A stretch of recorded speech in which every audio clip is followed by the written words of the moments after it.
Alright, YouTube, we're back again for more of our Origins Bonanza Explosion Ball coverage. We're live at Origins 2019. Here with my good friend Adam. Hey. We're playing all the games, telling you all about them. Right now, we're going to be talking about an upcoming game called Medium from Greater Than Games.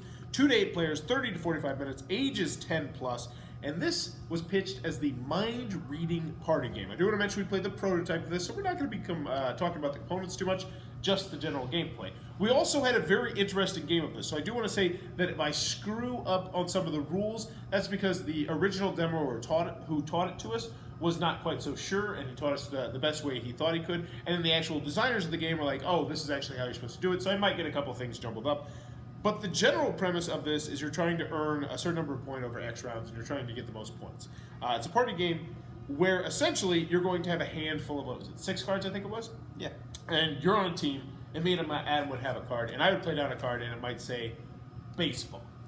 And then you're going to look through your hand, and what would be the card that you might play? And I have one that says, I don't know, seat. Seat.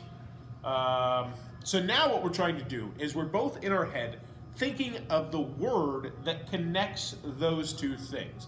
And when we both think we have it, we'd go 3, 2, 1, and then we would say our word. Dugout. Oh, wait, I wasn't ready. Let's do it again. 3, 2. No, we're supposed to say it together. 3, 2, 1. Peanuts. Oh, I thought you were going to say peanuts. Okay, so if I would have said dugout, then we would both get one of these like super awesome tokens, and we would either score 5 or 6 points, and we'd be along on a merry way, and we'd be happy, we'd be bragging.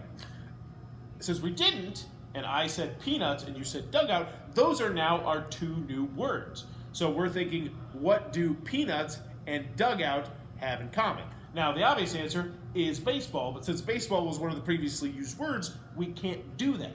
So now we're trying to think of the word that's going to connect peanuts and dugout, and we're going to try to do this for slightly less points, the level 2 tile. So peanuts and dugout, that sucks. Yeah. I'm ready. You're not going to get it. I'm ready. 3, 2, 1, spit. Cap. What'd you say? Cap. Cap? Yeah, like baseball cap. All right, so spit and cap. Spit and cap. So now we'd be going again for 1 point. So spit and cap. You get the idea. Got it. And if we didn't get it, then we wouldn't get any points, so we'd move along on our merry way. And that's the general premise of the game. But the other interesting thing, and I want to mention this, is that we played it 2 different ways, and apparently we played kind of like a variant way to do the teamwork and then that. Because what the game does is it has a between two cities-esque mechanism where you're going to take turns working with the person on your left and on your right. So that's why you're each going to score. So when we got that awesome token for being awesome and knocking it out of the park the first time, which we didn't actually do when we didn't say dugout, we would both get our own token.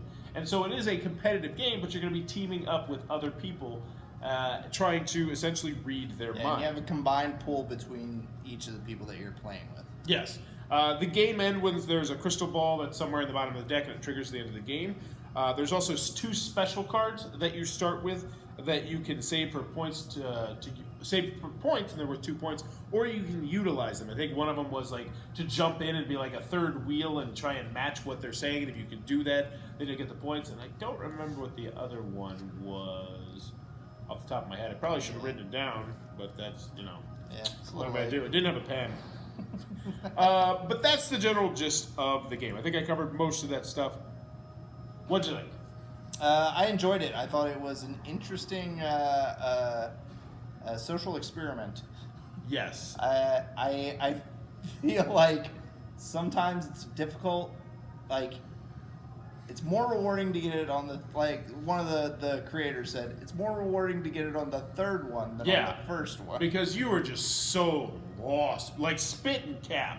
Like, what the hell are we going to do with spit and cap? But if we did it, be like, oh my God, we did it! And everybody's like, oh, we got 6 And points. intuitively, you would think, oh yeah, you're going to like narrow it down. You're going to get closer every time. And that's not necessarily the case. It's like when you got really crappy clues on code names and somehow it works. It's like, yes!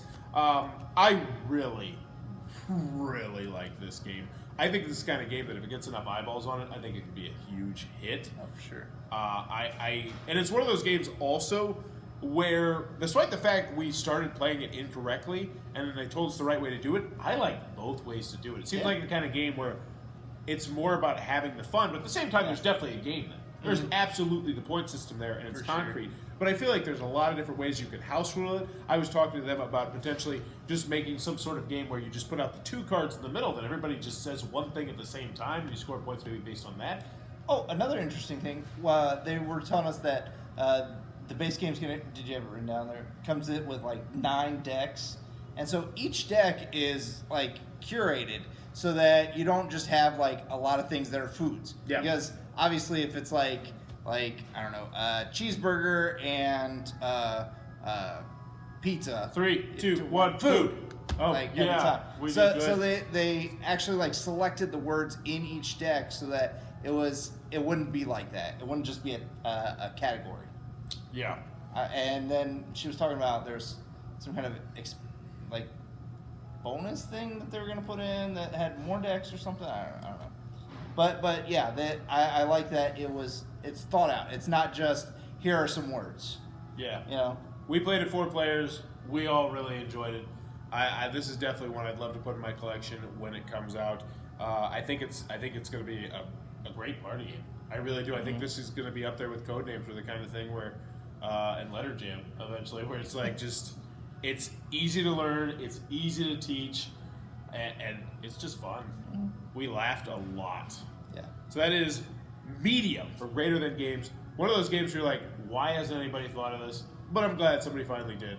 Be sure to check that one out when it comes out. If you're enjoying what we're doing, please be sure to click on that subscribe button down below. If you want to support the channel, click on the little Amazon associate link down below. Throw us a couple pennies my way. Really does support the channel.